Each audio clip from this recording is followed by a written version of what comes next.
እንዳትጠጋኝ ብያለሁ።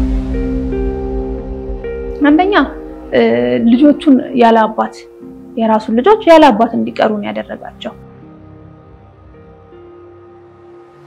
አይተሽኝ አይምሮኝ ሁኔታ አልታቂያችም አይቸሽ ላቃልችም እንግዲህ ያቀን ያቺ ሰራተኛ በደንብ ነበረ ሊገል ሲመጣ ያየችው።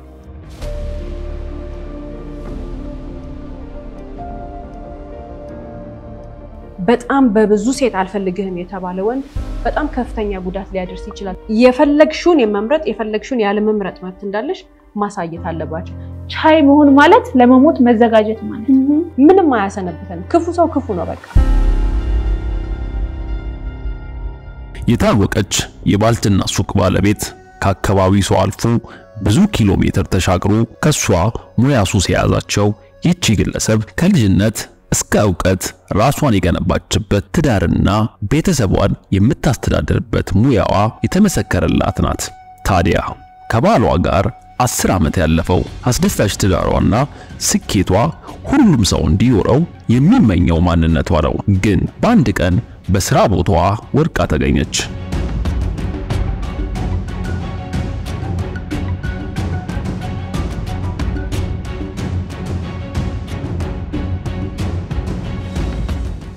እንደተለመደው እንግዲህ 12 ወይንም ደግሞ ያን ቀን እስከ 12 ተኩል ባለው ሰዓት ላይ ሱቋ ደርሳለች። ያሻቸውን ተግባሮች ፈጽማለች። ከዛ 1 ሰዓት ከ05 ላይ ህፃን ልጅ ወተት ግዛ ተብሎ የተላከ ልጅ ወተት ሊገዛ ወደ ሱቋ መጣ። እሱ የመጣበት ሰዓት 1 ሰዓት ከ05 ነው። ህፃኑ ሲያገኛት ግን ነፍስ የላትም ወይንም ደግሞ ሞታለች። አስከሬኗ ነው በዛ ሰዓት የተገኘው። ይህ ነው የሚባል ጠላት የሌላት በገንዘብ በንብረት ሆነ በሌላ ጉዳይ ከሰው ጋር ቅሬታ የሌላት የ48 ዓመቷ ዘነበች አስክሬኗ ሲገኝና ፖሊስ ምርመራ ሲያደርግ ከቆየ በኋላ የዘነበችን ህይወት በስለት ወቅቱ ያጠፋው ግለሰብ ማን እንደሆነ ፖሊስ አጠናክሮ ስራውን ቀጠለ። ነገር ግን አንዳች ፍንጭ የሚሰጥ ሰው በፍጹም ጠፋ። ፖሊስ ያለ እረፍት ስራውን ቀጠለ። ግን ይህቺን ግለሰብ ነፍሷን ያጠፋውን ሰው ለማግኘት 2 ዓመት አለፈ። በመጨረሻ ግን ፖሊስ ፍንጭ ያገኘው ጉሊት ላይ ተቀምጠው ቲማቲም ጎመንና ቆስጣ ከሚሸጡ 2 ሴቶች ሲሆን 2 ዓመት ተደብቆ የነበረው ሚስጥር ያጋለጡት እነዚህ ግለሰቦች እንደ ቀልድ የተናገሩት የተለመደ ንግግር ግን ትልቁን የሚስጥር ቁልፍ ፈታ።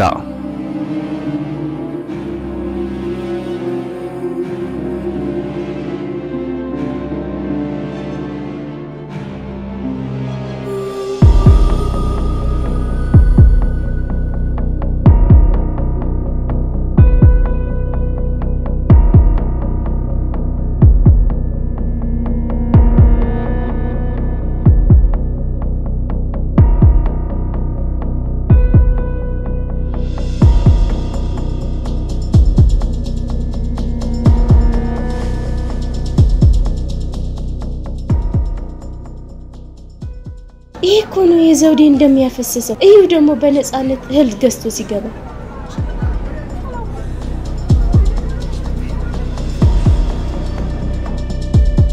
እነዚህ 2 ሰዎች በስራ ቦታቸው ላይ ተቀምጠው በአጋጣሚ የጀመሩት ውይይት ግን ከ10 ወራት በኋላ ፖሊስ ፍንጭ ያጣበትን ጉዳይ እንደገና እንዲንቀሳቀስ ካደረገ በኋላ የደጓን የዘውዴን ነፍስ ያጠፋትና የደበቁትን ሚስጥር በዛሬው የስሌት ፕሮግራማችን ይዘንላችሁ ቀርበናል። እስከ ፕሮግራማችን ፍጻሜ አብራችሁን ቆዩ።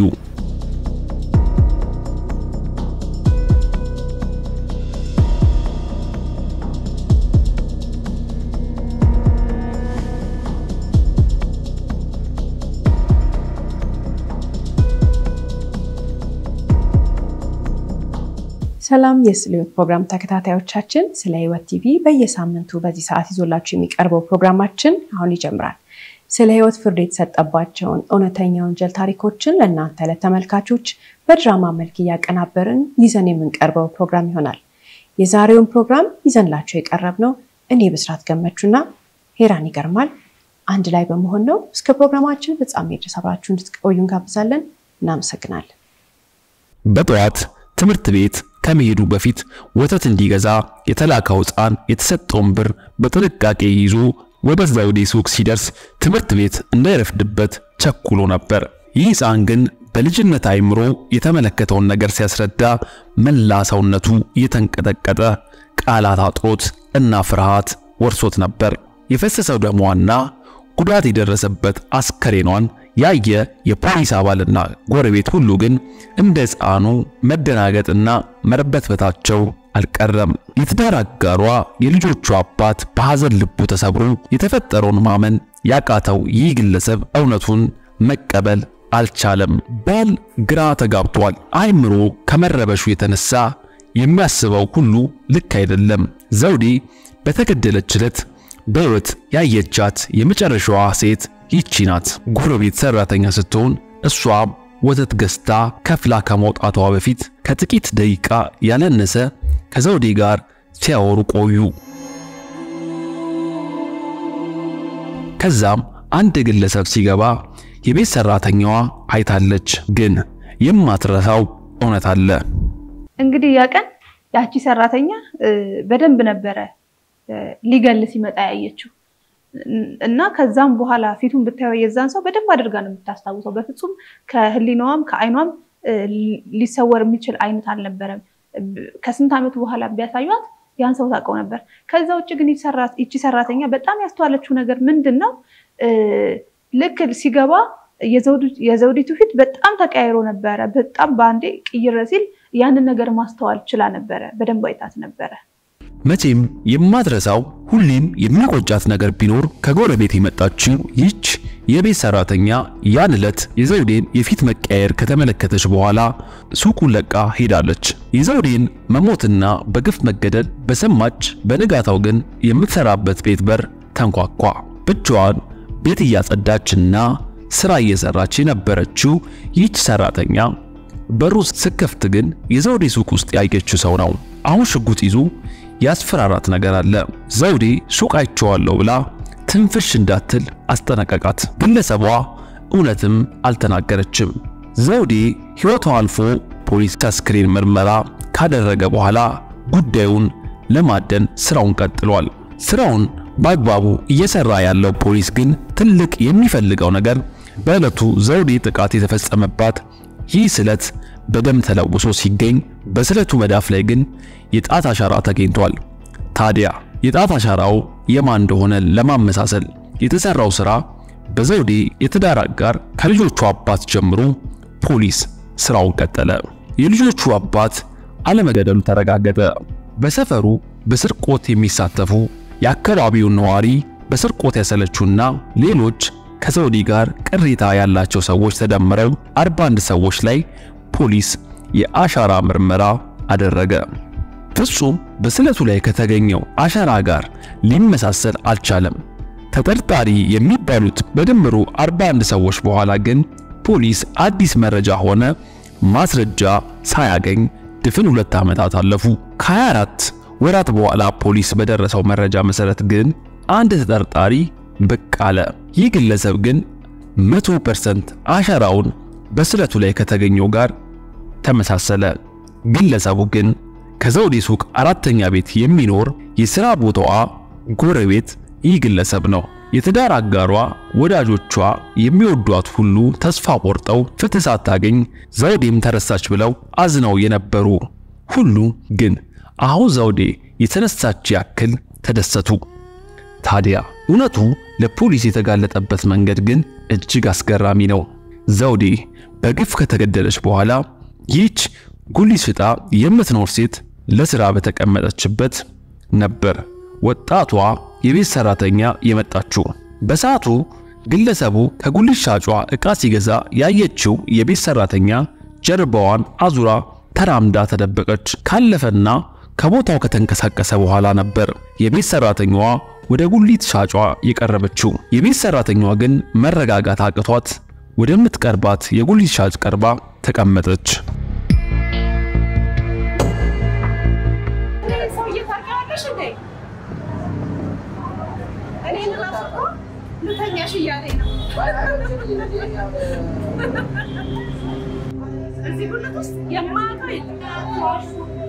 አንቺን ካበልሽ ልትፈርሽ ነው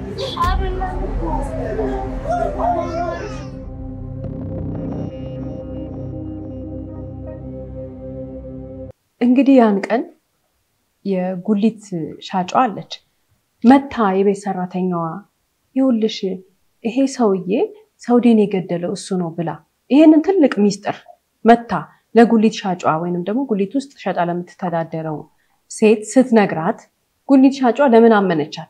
ለምን ይሄንን መረጃ ተቀበለቻት? እውነቷን ነው ብላ ለምን አለችላልን እንደሆነ ይሄን ግለሰብ ወይንም ደግሞ ተሰማን ባህሪውን ጠንቅቃ ነው የምታውቀው፣ ማንነቱን በደንብ ነው የምታውቀውና ይሄንን አያደርግም ለማለት የሚያስችል አስተሳሰብ የላትም። ስለሱ ሊያደርገው ይችላል ብላ በደንብ ነው የነገረቻትን መረጃ ያመነቻት።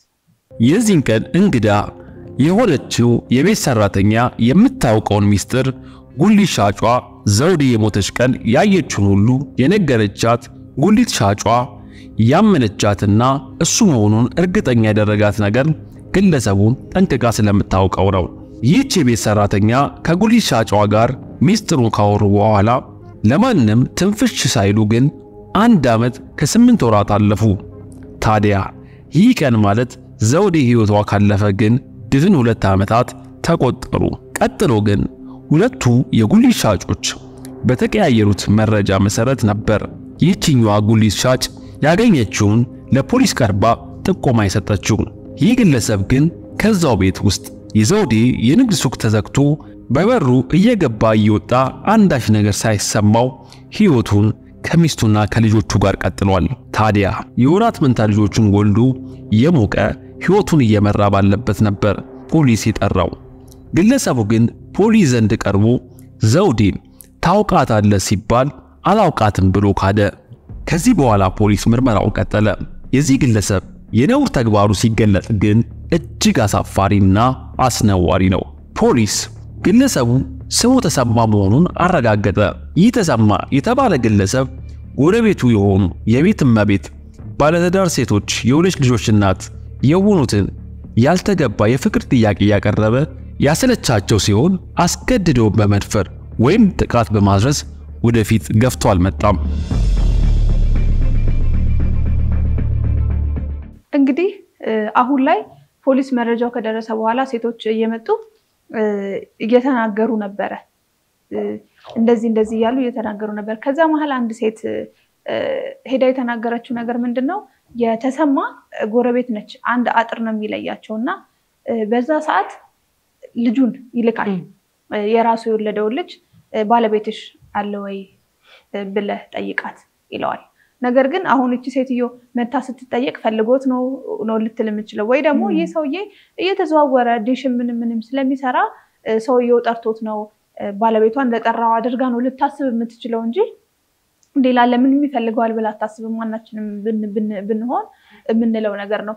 አይ የለም ፊልድ ወጥቷል ከ13 ቀን በኋላ ነው የሚመጣው ብላ በልጁ ትልካለች ማለት ነው። በዚህን ጊዜ ይህ ሰው ተነስቶ ሰተት ብሎ ቤቷ ይሄዳል ማለት ነው። ቤቷ በደረሰም ጊዜ ታወራዋለች። ሲያዋራት የተበላሸም ነገር ይሄ ባልየው የላከው ስለሆነ ይመስላት አዋራቸው። ቤቷ ገባ። ውሃ አስጭኝ ውሃ ልጠጣ አላት። እንግዳ መቀበል ባህላችን ነው፣ ሌላ ነገር አትጠረጥርም ግባ አለችው። ውሃ ሰጠችው ጠጣ። እያወሩ ባለቤቷ እንደሌለ ስላወቀ በወሬ መሃል አስብሻለሁ እኮ እወድሻለሁ እኮ ብሎ ይነግራታል ማለት ነው። ይቺ ሴት እንግዲህ በጣም ትደነግጣለች፣ በጣም ትናደዳለች። ባለትዳር ነች። ባለትዳር ቤት ውስጥ መጥቶ ባሏ እንደሌለ ካረጋገጠ በኋላ ይሄን መናገሩ እንደ ድፍረት ያየችው ውጣ ብላ አመናጭቃ ሰድባ ነበረ ከቤቷ ያባረረችው። ታዲያ ይህ ግለሰብ ወጥቶ ይሄድ እንጂ ብዙ ሴት ጎረቤቶችን ሲያሰለች የኖረ ልማደኛ ነው። አንዳቸውም ግን እርስ በርስ ወይም ለፖሊስ አልተናገሩም። በዚህ መኖሪያ መንደር ውስጥ ትዳር መስርተው ለሚኖሩ ሁሉ ላለፉት 2 አስርት ዓመታት በዚህ ተሰማ በተባለ ግለሰብ የፍቅር ጥያቄ ያልቀረበለት የለም። ግን በመጨረሻ በንግድ ምክንያት ወደዚህ ሰፈር የመጣችው ዘውዴ ከሌሎች በተለየ ሁኔታ ጨክኖ ገደላት።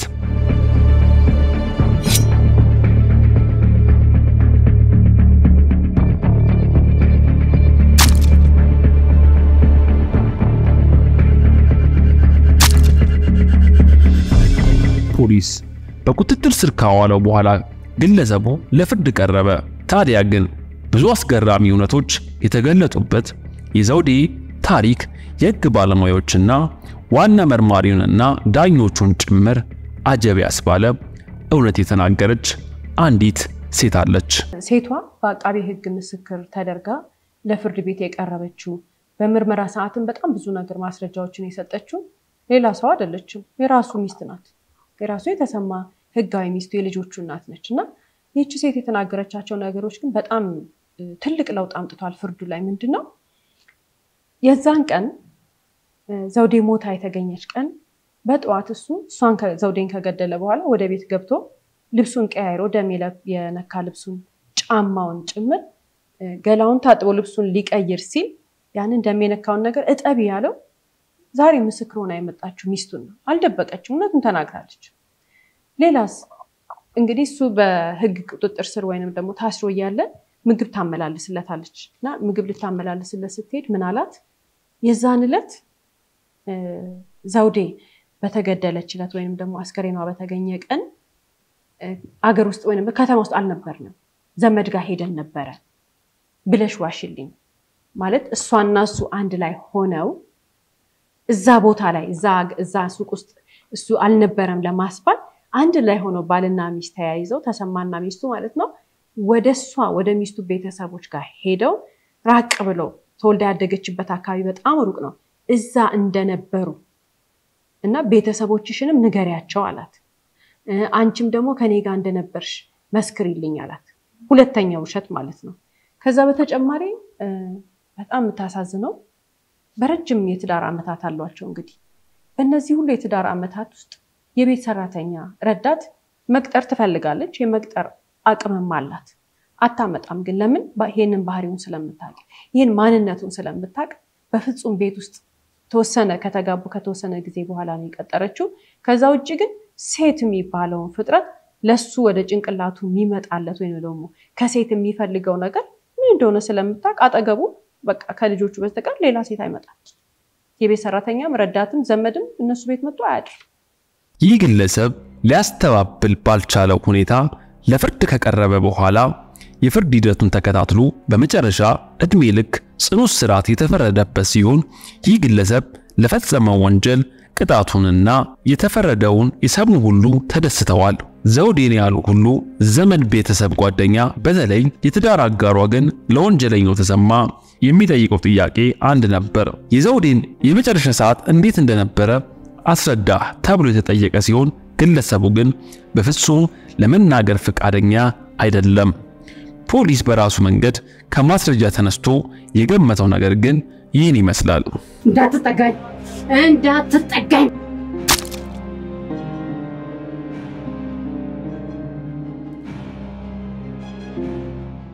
ሁሌም እንግዲህ ከታሪኮቻችን መጨረሻ ላይ የነሳን የምንወያይባቸው ጠቃሚ ምክር ሀሳቦች አሉ። ከነዚህም ውስጥ የዛሬዎቹ በጣም ሊያስተምሩን የሚችሉ ናቸው። እንግዲህ ይህ ግለሰብ ኃላፊነት የማይሰማው የሚያደርገውን የማያውቅ ሰው ነው። ሰዎች ከእንስሳት ተለይተን አይምሮ የተሰጠ እንድናስብ እንድናገናዝብበት ነው። ከሁሉም ፍጡራን በተሻለ መልኩ ነገሮችን እንድንከውን ነው። ይህ ሰው ግን ስለሚመጣውም አላሰብም፣ በፊት ስለነበረበትም አያስብም። ለምን ልጆች እንደኖሩት ራሱ ግራ ይገባኛል። አንዳንድ ጊዜ አላማ የሌለው ሰው እሱ አሁን የሚያደርገውን የማያውቅ ሰው ነው። ለምን እንደሚኖር ራሱ እኛ አሁን ስናወራው ማስተዋል የነበረው ለምንድን ነበር የሚኖረው የሚለውን ነውና ለምን እንደሚኖር የማያውቀው ይህ ግለሰብ ብዙ ነገሮችን ነው አዛብቶ ሄደው። አንደኛ ልጆቹን ያለ አባት የራሱን ልጆች ያለ አባት እንዲቀሩን ያደረጋቸው። ከዛም ባለፈ ደግሞ ይቺ የሞተችው ሴት በጣም ለፍቶ አዳሪ ለልጆቿ አይደለም ለያያሰ ሁሉ የምታስደስት በጣም ታታሪ ሰራተኛ ነችና እናታቸውን እንዲያጡ ምክንያት ሆኗል። እሱ ነው የገደለው። ስለዚህ እናታቸውን ያሳጣቸው እሱ ነው። ይሄ ምንድነው?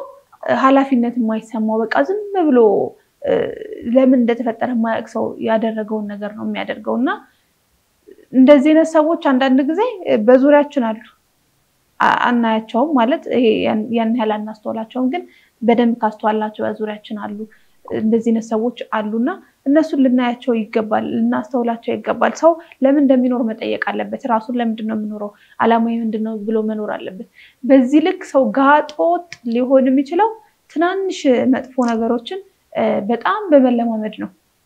ትንንሽ ነገሮችን ይሄ የማይገቡ ነገሮችን ትንሽ ሆኖ እኮ ያን ያህል ልናስተውላቸው የማንችላቸው ነገሮች ከመለማመድ ነገሮችን እየለመድን አሁን ይሄ ሰውዬ ሁሉ ነገር ኖርማል ሆኖበታል። ለዛ ነው ሰፈሩን ሁሉ እያሰሰ ባለትዳር ነው፣ ልጆች አሉት። እንግዲህ ተከብሮ መኖር ሲገባው ሴቶችን ሁሉ የሚያስቸግረው ባለትዳር የሆኑ ሴቶችን ሄዶ የሚያስቸግረው አመሉ ሁሉ ይሄ የማይገቡ ነገሮችን በየቀኑ ከማሰብ የሚመጣ ነውና ያሳጣው ነገር ብዙ ነው፣ ያወደመው ነገር ብዙ ነው። ማስተብ ያለብን አሁን ለሞተችውም ለታሰረውም ሳይሆን ከዛ ጋር ለቀሩት የሱ ልጆች ምን አይነት እድገት ነው የሚያድጉት፣ ምን አይነት ወላጅ አባት እንዳላቸው ከዛ በኋላ ያውቃሉ። ህይወታቸውን አንገታቸውን ደፍተው እንዲኖሩ ሊያደርጋቸው ነው። እሱን ሲያስቡ ደስተኛ ይሆኑ። እዛ ጋር ደግሞ እናታቸው የሞተችባቸው ሴት እናታቸው በሰው እጅ ነው የተገደለችው። ለፍታ የምታድር ሴት ያለምንም ጥፋት ምንም በደል ሳትሰራ ተገላለች እና እነዛም ልጆች ለዘላለም እግር እሳት እየሆነባቸው ነው የሚያድጉትና በጣም የሚያሳዝን ታሪክ ነው። ዘውዴ እንግዲህ ሌላው ትልቁ ህይወቷን ይሄ ክፉ ሰው እንድታጣ ሲያደርጋት የዛች ቀን አይደለም የመጀመሪያ። ከዛ በፊት መላልሶ ያስቸግራት ነበር። መላልሶ እየመጣ ይተናኮላት ነበር ነው አይደል የሚባለው። እነዚህን ፍላጎቱን ያሳያት ነበር፣ ያልተገባ ነገሩ ማለት ነው። በትልቁ ንቀዋለች ነው በቃ ይሄን ያደርጋል ብላ አትጠብቅ፣ ምን ያመጣል ብላ እሷ በራሷ መንገድ ነበረ እንግዲህ መናገር ያለባትን እሷ መሄድ እስካለባት ድረስ እየተናገረች የምትሸኘው። ከዛ ውጪ ግን ያደረገችው ነገር የለም። ከዚህ ውስጥ በጣም ትልቅ ትምህርት መውሰድ መቻል አለብን። አንዳንድ ሰዎች ይሄ ሪጀክሽኑ አልፈልግም የሚለው መልስ ለኔና ላንቺ ኖርማል ነው አይደል? አልፈልግም ነው። ለነሱ ግን አይምሮአቸው የታመመ ስለሆነ ጤነኛ አስተሳሰብ ስለሌላቸው ከምን ጋር ነው የሚያያይዙት? ከመናቅ፣ ካለመፈለግ፣ ከሌላ ነገር ጋር ነው የሚያያዝባቸውና አይምሮአቸው ውስጥ የሚፈጥረው ነገር በጣም የሚያሳዝን ነገር ነው። አንድ ወንድ አንድን ሴት የፍቅር ጥያቄ አቅርቦላት አልፈልግም ካለችው ማንም ጤነኛ ወንድ ተይዋ ብሎ ነው የሚሄደው። ጤነኛ አስተሳሰብ ያለው ሰልፍ ስቲሙ በጣም ታች ሲሆን ከኋላ ያልተወራረደ ሂሳብ አይምሮ ውስጥ ሲኖር ከአስተዳደጉ ጋር የተያያዘ ሳይኮሎጂካል ፕሮብለም ከማንነቱ ጋር ተያይዞ የሚመጣ ከመራስ መተማመን መንፈሱ ጋር ከተለያየ ነገሩ ጋር ውስጡ ካለው ነገር ጋር ተደምሮ የዛች ሴት አልፈልግህም ማለት እንደሆነ አይነት ሪጀክሽን አስቦት ያችን ሴት ምን ወደ ማድረግ ይሄዳል? ወደ መቅጣት ይሄዳል። ይሄ ሜንታል ኢልነስ ነው፣ ሌላ ነገር አይደለም። እንደነዚህ አይነት ነገር ያለባቸው ሰዎች ስላሉ ሴቶች እህቶቻችን ልብ ማለት ያለባቸው የሰው ልጅ የአይምሮ ሁኔታ በምንም ልንለካው አንችልም። አይተሽኝ የአይምሮ ሁኔታ ልታቂያችም አይቸሽ ላቅ አልችልም። ሰው ልብስ ለብሶ ሲሄድ ተስተካክሎ ሲሄድ ምናምን ሲሄድ እውነት እንደሌላው ሰው ሁሉ የሚያስብ ሊመስለን ይችላል። አይደለም። ተማረ አልተማረ፣ ገንዘብ ኖረው አልኖረው ሰው የትም ቦታ ጋር ይሁን የውስጡ የአይምሮ ምንነት ጤነኛ ነው ወይ አይምሮ ሊባልና ሊወጣ ሊነገር የሚችለው ሁኔታዎች ላይ ሪአክት የሚያደርግበት መንገድ ነው። ይህ ሰው የአይምሮ ትክክል አይደለም። የእሷን ሪጀክሽን እንደሆነ ነገር ነው የወሰደው። ለምን ኖን እንደመልስ መቀበል አይችልም፣ አይሆንም ምን እንደመልስ መቀበል አይችልም። ስለዚህ ወዲያውኑ እሷን ወደ መጉዳት ሄደ። እንግዲህ ህይወቷን አሳጣት ማለት ነው። አንዳንድ ሰዎች ምን እንደሚያደርጉን ኖ ስንላቸው ስራችንን ያሳጡናል። አንዳንድ ሰዎች አይሆንም ስንላቸው ምን ያደርጋሉ? ከጎናችን ያለ የምንወደውን ነገር ይወስዱብናል፣ ያሳጡናል። በእነሱ ቤት መቅጣታቸው ነው። እነዚህ እንስሳዎች ናቸው። ከሰው ጋር ተቀላቅለው ከተማ ውስጥ ወይንም ደግሞ ሌላ ቦታ መኖር ዱር ውስጥ ነው መኖር ያለባቸው። ለምን? አይምሯቸው እንስሳ ነው። እኛንን መጠንቀቅ ያለብን። እነሱ ብዙ ነው ቁጥራቸው። በተለይ ሴቶች እህቶቻችን ቀለል አድርገው ባያዩ ጥሩ ነው። ምክንያቱም እንደነዚህ አይነት ሰዎች ቅጣታቸው በጣም ክፉ ነው። ማንም እኮ የመቅጣት መብት የሰጠው የለም። ማንም ሴት የምትፈልገውን ወንድ እሺ ማለት የማትፈልገውን ወንድ ደግሞ አልፈልግም የማለት መብት አላት። ወንዱም እንደዛ ለጠየቀችው ሴት ሁሉ እሺ አይልም፣ አይፈልግም መብት አለው። የራሱ የሆነ የሚለካበት የሚመርጥበት መለኪያ ያለው። ሴትም እንደዛ። ግን ይሄ በተለይ አንዳንድ ጊዜ ምን ይሆናል መሰለሽ፣ ትምህርት ቤት ሊሆን ይችላል፣ ሰፈር ውስጥ ምናምን ያችኛውም ሴት ፊት የተነሳችው ወንድ አለና በጓደኞቹ ዘንድ ኖርማል ነው፣ ይበሻሸቃሉ። ለሱ ግን አይምሮ ላይ የሚፈጥርበት ትልቅ ጠባሳ አለ። ስለዚህ ሲያድግ በልጅነቱ ገባሽ፣ ይሄ በወጣትነት ምንለው ይሄ ወንዶች ሴት ልጅ የሚያማልሉበት ምንድን የሚባለው ጥያቄ የሚያቀርቡበት ዘመን ላይ በጣም በብዙ ሴት አልፈልግህም የተባለ ወንድ በጣም ከፍተኛ ጉዳት ሊያደርስ ይችላል ተብሎ ይታሰባል። ለምንድነው? ቂም አለው ውስጡ። አሁን ሚስቱ የምትናገረው ነገር ምንድነው? ለሴት ጥላቻ አለው አለች። ለሴት ጥላቻ ያለው በተለያየ ምክንያት ሊሆን ይችላል። ካስተዳደግ ግን ከብዙ ኤክስፒሪየንሱ ያመጣው ነገር ሊሆን ይችላል። ዋናው ነገር ግን ብዙ ሪጀክሽንን ያስተናገደ ሰው አንዷን ሴት መበቀያ ሊያረጋት ይችላል። ይሄ እኮ የአይምሮ ህመም የሷ ጥፋት አይደለም። የአይምሮ ህመም ነው ያለበት። ሰውየው ታሟል። ሰውየው ብዙ ነገር የሚያናድደውና የሚያቆስለው ነገር አለ። ስለዚህ ቀጥታ የሷን ጥያቄ የሷ እምቢ ማለት የሚያያዝበት ምንድነው? ወንድነቱ የተነካ ነው የሚመስለው። ያልተፈለገ የተጠላ ነው የሚመስለው። እሷ የምታወጣው ቃል የሷ አልፈልግህም ማለት ቀጥታ ሄዶ ሚነካው ፔን አለ እሱ ጋር። የዛ ውጤት ነው። ከሷ ጋር ምንም የሚያያዝ ነገር የለውም። በሽተኛው ራሱ ነው። ህመምተኛው ራሱ ነው። አይምሮ የታመመው እሱ ነው። መታከም ነው ያለበት። ሴቶች እህቶቻችን ጥንቃቄ ማድረግ መቻል አለበት።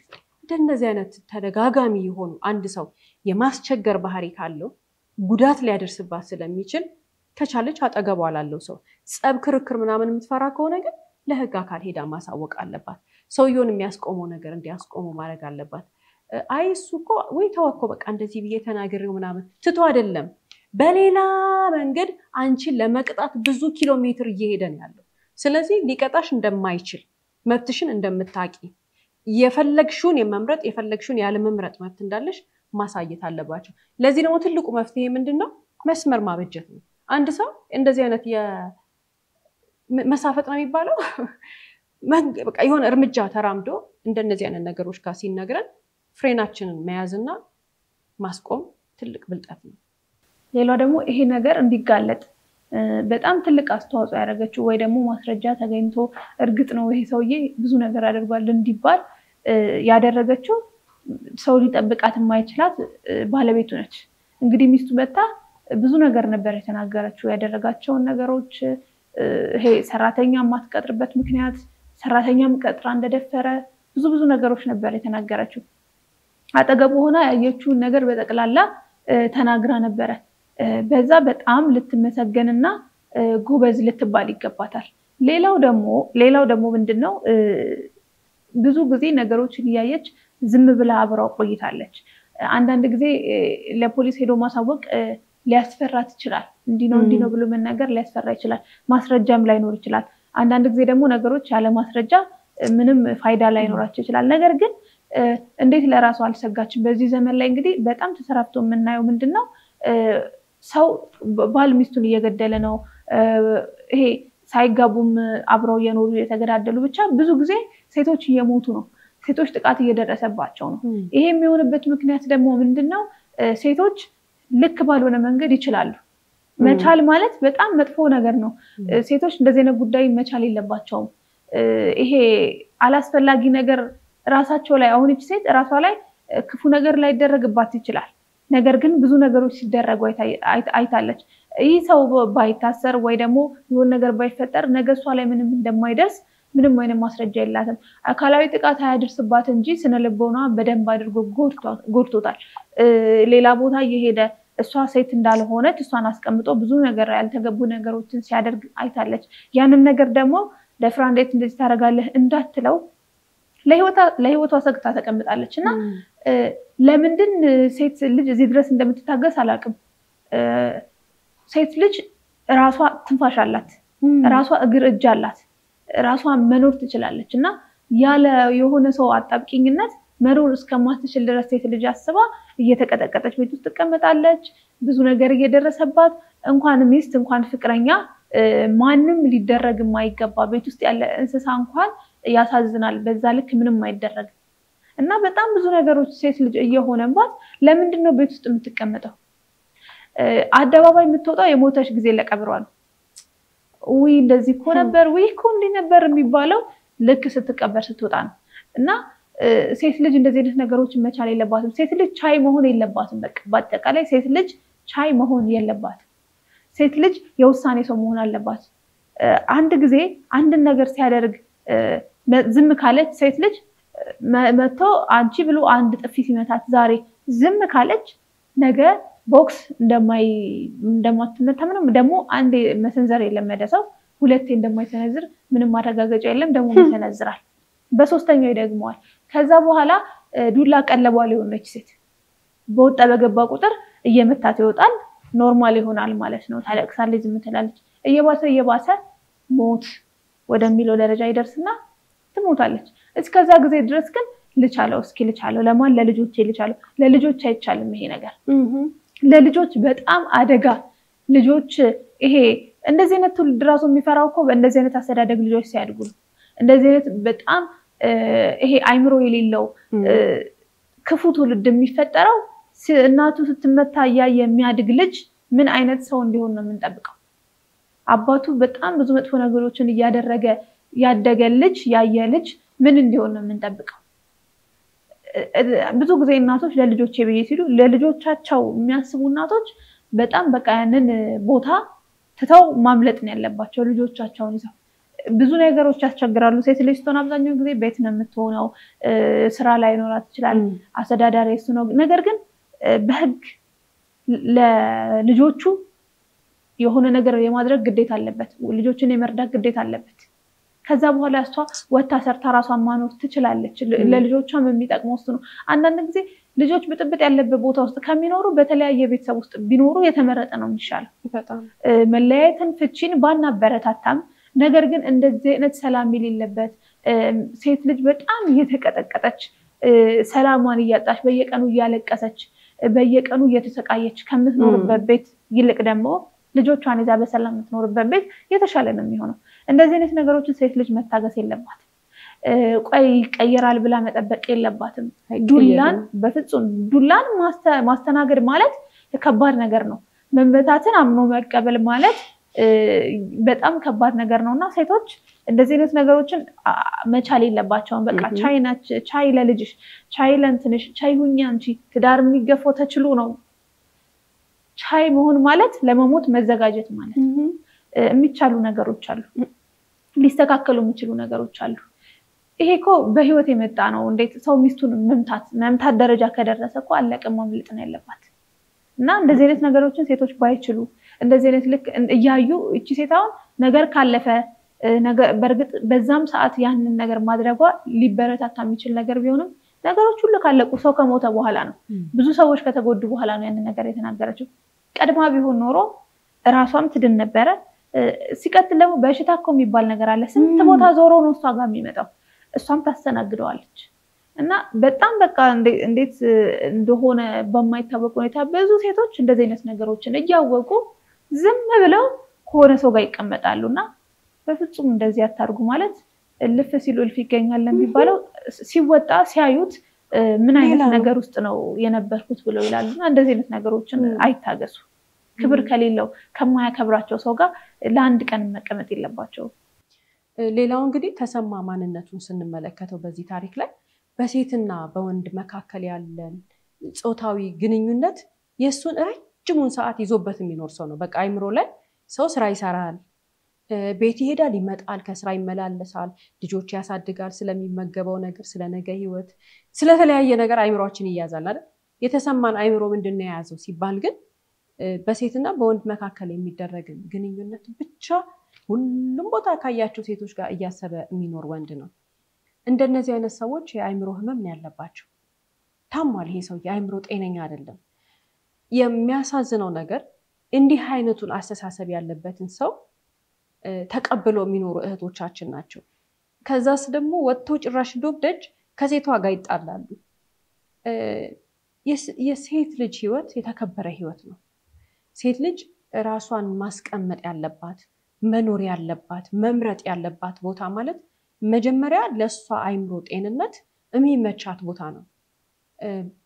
ችግሮችን እንደ ሰው እናሳልፋለን ሁላችንም።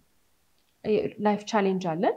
ያንን ላይፍ ቻሌንጅ እጅ ለእጅ ተያይዘን ከፓርትነራችን ጋር፣ ከትዳር አጋራችን ጋር ወይ ከፍቅረኛችን ጋር እናልፈዋለን አይደል?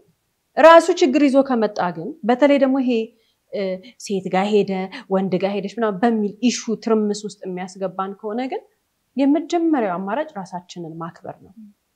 ኢሹ ሰው ይዞብሽ ከመጣ ወይንም ደግሞ እንደዚህ አይነት ሪሌሽንሺፖች ላይ ትዳርም ይሁን ፍቅረኛ ምናምን ላይ ዓለም የሚሰጠን ቻሌንጅ ይበቃል። በቃ የዕለት ተዕለት ህይወታችን አለው፣ የራሱ የሆነ ቻሌንጅ አለው። ላይፋችን ለማሸነፍ ህይወታችንን የተሻለ ለማድረግ ሰው ስለምንድን ነው በሰው ምክንያት የሚመጣን ቻሌንጅ የሚሸከመው? ሰው ስለምንድን ነው እንዲህ አለችኝ እንዲህ አለኝ እያለ ትርምስምስ እያለ የሚኖረው? ህይወታችን በጣም ዋጋ አለው። እኛነታችን በጣም ዋጋ አለው። በጣም ርካሽ ነው እንዲህ አይነት ሀሳብ።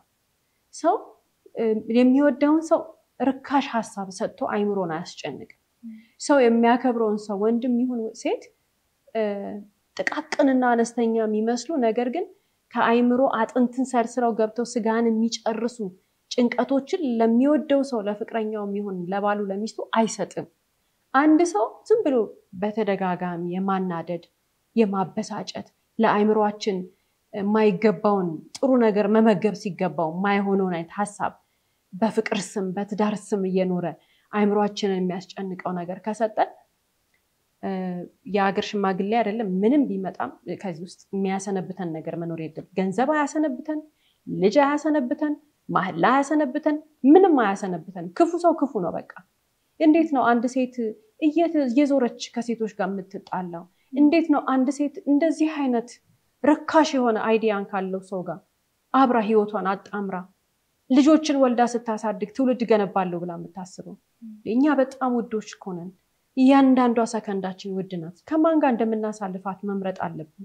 እድለኛ ሰው ነው ከሷ ጋር ሆኖ ህይወቷን የምትሰጠው እኮ ሴት ልጅ ለመረጠችው እድለኛ ለሆነው ሰው ነው። ታውቃለች ማንነቷን፣ ታውቃለች ህይወቷን እንዴት ብላ እንደገነባችው፣ ከዚህ በኋላ እንዴት እንደብላ እንደምትገነባ። የራሷን ቫልዩ የምታውቅ ሴት፣ የራሷን ክብር የምታውቅ ሴት፣ ከሷ ጋር የተጣመረ ሰው ህይወቱ ምን እንደሚሆን የምታውቅ ሴት የሚያናድዳትን ወንድ 1 2 3 ብላ አትቆጥርም። ገና ያየችው ጊዜ በሩን ከፍታ ነው የምታስወጣው። እንዲህ አይነት ቀልድ የለም በህይወት ላይ። ራሷን የምታውቅ ሴት ማለት እጇ ላይ ገንዘብ ስላለ ወይም በትምህርት የደረደረችው ነገር አይደለም። ሴትነት የራሱ ክብር አለው። ሴት ልጅ ህይወቷ እንዴት እንደሚገነባ እንዴት እንደሚመጣ የት ጋር ምን ማድረግ እንዳለባት ከጠዋት እስከ ማታ 24 ሰዓቷን እንዴት አድርጋ እንደምትጠቀምበት የምታውቅ ሴት እንደነዚህ አይነት የረከሱ ቦታዎች ጋር አትገኝም። ብትገኝ እንኳን አስተውላይታ የመጀመሪያ የምታረገው ነገር እንደነዚህ አይነት ሰዎችን ልክ እንዴት ነው የማትፈልገውን ልብስ አውጥታ እንደምትጥለው አውጥታ ነው ከህይወቷ መጥላቸው። ቆራጥ መሆን መቻል አለባት። የሴት ልጅ ክብር ትልቅ ነው። የሴት ልጅ ክብሯን ራሷን የሷን ቫልዩ ስታውቅ ግን ህይወቷን አስተካክላ ትመራለች። ያላወቀች ቀን ግን የፈለገ ቦታ ትድረስ በገንዘብ የፈለገ ቦታ ትድረስ በእውቀት የፈለገ ነገር ትሁን በማንነቷ የራሷን ቫልዩ ካላወቀች ማንነቷን ካልተረዳች የሞኝ መጫወቻ ነው የምትሆነው። የጥሩም እኮ አይደለም የተከበረም ሰው እኮ አይደለም የጅል መጫወቻ ነው የምትሆነው በቃ። ስለዚህ መጀመሪያ ራሳችንን እናውቅ። ነፍሳችን በራሱ ክቡር ነው። ምንም በእጃችን የምንይዘው ምንም በመናችን የትኛውም የኑሮ ህይወት ላይ ቦታ ላይ የትኛውም የችግር ጥግ ላይ የትኛውም የሰውነት አቋም ላይ ትገኝ ሴት ልጅ ራሷን ምንነቷን ካወቀች ራሷን ካከበረች ከተከበረ ሰው ጋር ነው የምትገኘው። አለበለዚያ ግን የሞኝ መጫወቻ ነው የምትሆነው።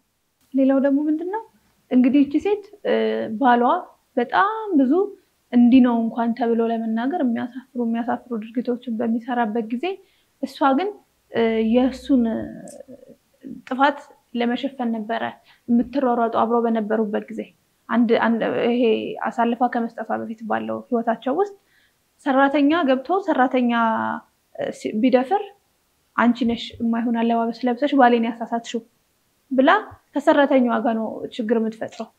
የሆነ ሰው ጋር ሄዶ የሆነ ነገር ብትሰማ ሄዳ ከዛ ሰው ጋር ነው የምትጣለው። እናንተ ናችሁ ነው የምትለው። ብዙ ጊዜ ሴቶች እንደዚህ የሚያደርጉበት አጋጣሚ አለ። ወንድ ልጅ ራሱ ሄዶ ቺት አድርጎ ራሱን የራሷን ሰው እንደመናገር ወይ የራሷን ሰው መተው ካለባት እንደመተው ከዛች ሴት ጋር ነው ሄዳ የምትጣለው። ለምን አየሽብኝ፣ ለምን ነካሽብኝ ባሌን፣ ለምን ትናረክሽብኝ ብላ። ነገር ግን ከዛች ሴት በላይ ትልቁን መግደል የገደላት የራሷ ባል ወይ አጠገቧ ያለ ፍቅረኛዋ ነው። እንግዲህ እቺም ሴት ያደረገችው እንደዚህ ነው። ያን ሁሉ ነገር ያደረገ እያሸፈነችለት ወይ ደግሞ ከሰራተኞቹ ጋር እየተጣላች እንደዚህ ያለክሽ እያለች ሄዳ መጨረሻ ላይ የወሰነችው ውሳኔ ሰራተኛ ለማስገባት ነው። ሰራተኛ ሳታስገባ ልጆችን ብቻዋን እያሳደገች ልጅ አንድ ልጅ አይደለም ልጆች ተብሎ ማሳደግ በጣም ከባድ ነው። እነሱ ለራሱ አንድ ስራ ናቸው። ከዛ ደግሞ የቤቱ ስራ አለ ብዙ ነገር አለ ያን ሁሉ ነገር ያለ ሰራተኛ ብቻዋን ታደርግ ነበር ሰራተኛ ሳትፈልግ ቀርታ ሳይሆን የባሏን አመል ታቅ ስለነበር የባሏን አመል እያወቀች እሱ ባለጌ እንደሆነ እያወቀች ነው እነዛን ሴቶች የምትቆጣው አንዳንድ ጊዜ ሰዎች ራሳቸው ማታለል የለባቸው የሚያዩትን ነገር ይክዳሉ አይምሯቸው ነው እንዴ ምን ሆነሽ ነው ያየሽ ነው ሚላቸውን ነገር በቃ ይክዱታል አይ አይደለም እሱ አይደለም እሷ ነች ይቺ ሴት ምን አይነት ሰው እንደሆነ ታውቃለች እንዴት አይነት ባለጌ ሰው እንደሆነ ታውቃለች ነገር ግን ሰራተኞቹን መስደብ ወይ ሰራተኞቹን አንቺ ነሽ ብሎ ማሳበብ ይቀላት ነበር ለዛም ነው ከብዙ ማሳበብ በኋላ አንዳንድ ጊዜ ነገሮችን እሷ ነች ብላም እንደማይሆን ስታቀው ልክ እንዳልሆነች እየገባት መጨረሻ ላይ በቃ ሰራተኛ መቅጠር ያቆመችው ምክንያቱም ጥፋቱ ከሰራተኞቹ ቢሆን ኖሮ ሰራተኛ መቅጠር አታቆም ነበር እነሱንም እየተናገረች የባሏን አመል ግን ጥንቅቅ አድርጋ ስለምታቅ ሰራተኛውንም ትታ የቤት ኃላፊነት ከባድ ነው ብቻዋን ሁሉንም ነገር ተጋፍጣ ትኖር ነበር ከሁሉ ነገር በላይ ደግሞ ከባዱ ምንድነው ይቺ ሴት ሚስት ሆና የልጆች እናት ሆና እንደ ቤት ውስጥም ያለውን ስራ ሁሉ እየቻለች የሱን ባህሪ ደግሞ የሱ አመል አለ የሱ ከባድ እንግዲህ እኛ ከውጪ ሆነን እንደዚህ ታሪኩን ስንነጋገር ምን አይነት ለማየት ራሱ የሚያስፈራ አይነት ዝግንን የሚለንን ሰው ባህሪውንም ማንነቱንም ችላ ትኖር ነበር የሚያደርገውን ጥፋት ሸፍናለት ትኖር ነበር ምንም አይነት ነገር ሲያደርግ ዝም በያላትን ዝም ብላ ወዲያው ያላትን አውርታ ነይ ሲላት ሄዳ በቃ አትምጪ ራሳት መጣቀርታ እንግዲህ በሚስትነት ውስጥ እሷም ማድረግ ያለባት ነገር ታደርግለታለች እንደ ሚስት ከሷም ጋር ግንኙነት ያደርጋሉ ወጥቶ ደግሞ ብዙ ቦታ ደግሞ እንትን ብሎ ይመጣል በሽታውን እንኳን አልፈራችም ይች ሴት ማለት ብዙ ነገሮችን ተቋቁማ አብራቱ ሆነ ነበር የሚመጣባትን ነገር እሱን እየሸፈነችለት ማለት ነው አንዳንድ ጊዜ አይናችን እያየ እንዴት ነው የምንሸፍነው እንዴት ነው ሰው ራሱን ማታለል የሚችለው አይኑ ያየውን ነገር አይ አላየም በቃ ይሄ ልክ አይደለም ብሎ ራስን ማታለል በጣም ከባድ ነገር ነው የሚታይን ነገር መካድ አይቻልም ልባችን የሚነግረን ነገር መካድ አይቻልምና እንደዚህ አይነት ነገሮችን ሰው አይቶ ዝም ማለት የለበትም የሆነ ነገር ሲያደርግ ካየን ጥፋቶች የማይሸፈኑ ጥፋቶች ማለት ይሄ ሊከደኑ የማይችሉ ጥፋቶች አሉ ማስተባበያ ሊሰጥባቸው የማይችሉ የሚታዩ ወደፊት ትልቅ አደጋን ይዘው የሚመጡብን ጥፋቶች ላይ አይ እንዲኮ ስለሆነ ነው እሱ አይደለም እሷ ነች እንደዚህ ያሳስታው ነው አለባበሷ ነው አስተያየቷ ነው ምናምን ይያለን ምንም ማስተባበል አይጠበቅብንም እንደዚች ልክ እቺኛዋ ሴት እንደምታረገው እንደነበረ ሰራተኞችን አባራ መጨረሻ ላይ ብቻዋን እንትን አለች ይሄ ማለት ከናመሉ ከነክፋቶች እየኖራለው ማለት ነውና ይሄ በጣም ራስ ላይ ከባድ አደጋ መጣል ማለት ነው ሌላው እንዳልሹ እቺ ሴት እንግዲህ በራሷ ላይ በልጆቿ ላይ የወሰነችው ውሳኔ መጨረሻ ላይ መስክራለች በርግጥ መጨረሻ ላይ ለፍርድ ሂደቱ ላይ ለፖሊስም በምርመራው ሰዓት ላይ በጣም ትልቅ አስተዋጽኦ አድርጋለች ውስጧ የተቀመጠውን ነገር አውጥታለች ነገር ግን ብዙ ሰው ዋጋ አስከፍላለች እሷ መርጣ ነው እሷ ይሄን ሁሉ ነገር የምታረገው እንግዲህ መርጣ ነው ስንል ምንድነው ያየችውን ነገር አሸንፋ ወጣ ራሷን ለማዳን ያልቻለችበት ምክንያት ቢኖራትም ግን መጀመሪያ በመረጠችው ምክንያት ነው ልጆቿ ግን እያዩ ያደጉት ነገር በጣም ያሳዝናል አይምሯቸው ላይ የተቀመጠው ነገር በጣም ያሳዝናል እኛ በምርጫችን እኛ በፍላጎታችን የምንወልዳቸው የምናመጣቸው ፈጣሪያችንን ለመነን የሚሰጡ ልጆች የመጨረሻ በቃ ትልቁ የምንሰጣቸው ነገር ሰላማዊ የሆነ ኤንቫይሮንመንት ነው ያ የሚያድጉበት ቤት ሰው በምግብ እጦት እኛ ሀገር አይሞትም ወይንም ጎረቤት ደግነኛ ማህበረሰብ ሰው ለምኖ የሚበላበት ሀገር ነው ያለን ጎረቤትም ይሆን ይሰጣል መንገድ ላይ ወጥቶ ያበላል ያ የምግብ እጦት ያ የችግር ቀን በስራ ይታጠባል ይሄዳል ይጠፋል ችግር የገንዘብ ችግር አይምሮ ውስጥ የሚቀመጥ ችግር ግን ለዘላለም ለልጅ ልጆቻችን የሚተርፍ ስለሆነ የልጆቻችንን ሰላም የሚነሳ የልጆቻችን ማንነት በተመለከተው አይነት የሚሆን በሌላም አይነት ነገር ብዙ አይነት ልጆች ሊያዩ የማይገባቸውን ነገር ከቃላት ምልልስ ጀምሮ እናትና አባታቸው ሲሰዳደቡ ብዙ ጊዜ ያዩ ያደጉ ልጆች ናቸው እነዚህ ሰዎች የሰፈር ሰው ጋር እናታቸው ሄዳ ስትጣላ ብዙ ትርምስ ያሳለፉ ልጆች ናቸውና በጠዋት እኮ መወሰን መልካምነት ነው በቃ በጊዜ እንደማይሆን አንድ ነገር ካወቅነው ዛሬ ውሳኔ ያወቅን ቀን ነው ዛሬ ከገባኝ ዛሬ ነው መወሰን ያለብኝ ያ ማለት ለህይወታችን ዋጋ እንሰጠዋለን ለህይወታችን እንጨነቃለን ማለት ከዛ በላይ ግን ሳይፈልጉ በዛ ኢንቫይሮንመንት ውስጥ የተወለዱ ልጆች ፕሮቴክት የምናደርጋቸው እኛ ነን የሚገባው ወላጅ እንዴ ይሄ ነገር ለኔም አልተመቸኝም ለልጆቼም አልተመቸም ብሎ መወሰን ያለበት እሱ ነውና ጊዜ እንደዋዛ ከሄደ በኋላ ዳሜጁ በጣም ትልቅ ነው ብዙ ነገር ነው የምናጠፋው የልጆች ልጅነት እኮ በአንድ አመቴ በሁለት አመቴ በሶስት አመቴ የሚባለው ነገር እኮ ሌላ አንድ አመት የላቸው ሌላ ሁለተኛ አመት ሌላ ሶስተኛ አመት የላቸው ሌላ 8ኛ ክፍል የለም ሌላ 12ኛ ክፍል የለም አንዴ ነውና እያንዳንዱ ፕሮሰስ ደግሞ የራሱ የሆነ አስተዋጽኦ ስላለው በልጆቻችን ልጅነት ላይ ባንቀልድ መልካም በልጆቻችን ህይወት ላይ ባንቀልድ በማንነታችን ላይ በማንነታቸው ላይና ማገናዘብና መወሰን በተለይ ለእናቶች በጣም ትልቅ ኃላፊነት ያለባቸው እዚህ ጋር ትልቅ አስተዋጽኦ የምጠብቀው እንደሰው ከእናቶች ነው እስከ ፕሮግራማችን ፍጻሜ ድረስ አብራችሁን ስለቆያችሁ እናመሰግናለን ሳምንት በተመሳሳይ ሰዓት በአዲስ ታሪክ እንደምንቀርብ እየገለጽን እንደተለመደው በአድራሻችን አስተያየቶቻችሁን ላኩልን እስከ ሳምንት ድረስ ቸርን ሰንብቱ